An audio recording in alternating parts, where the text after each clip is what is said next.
I'm Adeola Davies-Aiyeloja. Sacred Imprints, Bearing Witness to Ancestral Spirits is an exhibition inspired by my recent visit to Elmina and Cape Coast Castle in Ghana.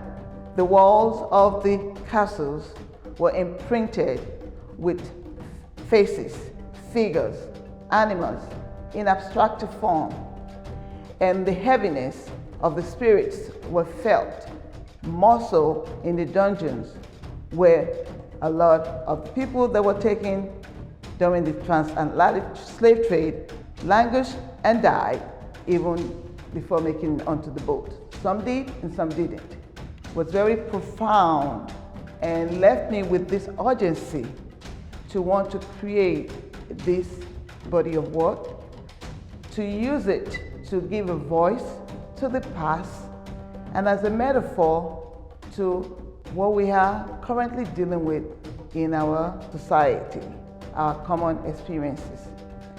The installation piece that we have in the show, it's set up as a way to elevate where we are today and also to continue to bring to light some of the things that the marginalized communities have to deal with. In this installation, we have the Ayoba warrior, kind of like the point warrior, and we have the Oba warrior, king warrior, and the other two top pieces in the installations, the consort of the Oba and the Ayoba. So we have Olori, Ayoba, and Oloyoba. And the smaller sculptures represent the citizen, the children that went forth into the new world. And they carry a lot of messages. And as you look at the pieces, you will see messages like justice, unity, resilience. Those messages were sent forth by Queen Warrior and the King Warrior to say, go my people and make impact where you are being taken. Again, it's a metaphor. The boat is supposed to levitate and to raise us up and to really give us a sense. You can see some of the pictorial of how people were carried on the ship at the bottom and how they're laid together like sardines. And part of the message is all these people were uprooted.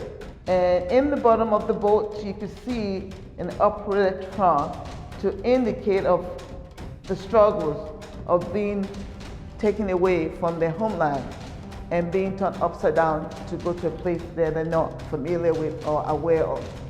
But with the messages that were sent forth with them, you can see that there's life, there's new growth in this uprooted trunk that just happens. And that's, again, how life is.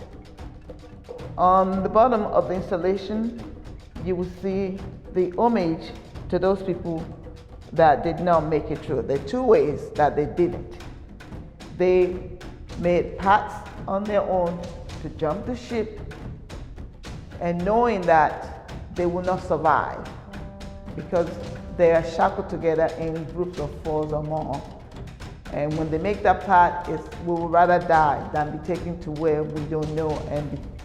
And then the other people that we're paying homage to are the ones that were thrown overboard because they no longer serve the captors because they're weak, and rather than take care of them, it's easier to just throw them overboard. It means for us not to pay homage to them.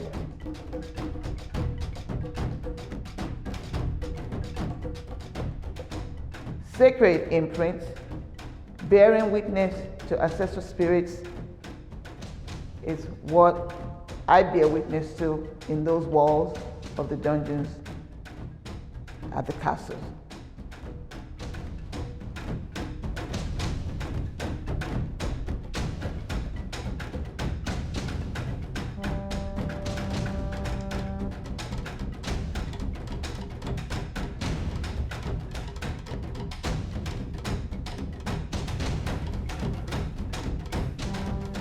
freedom whilst in the engine. They were seen to be stubborn, aggressive, rebellious. They were all locked up in here. Nobody went through this side and came back alive. Less than 72 hours in here, nobody's going to survive in the cell. Let's move in. I'll explain to you why nobody survived in here. Please, you keep your heads down whilst you come.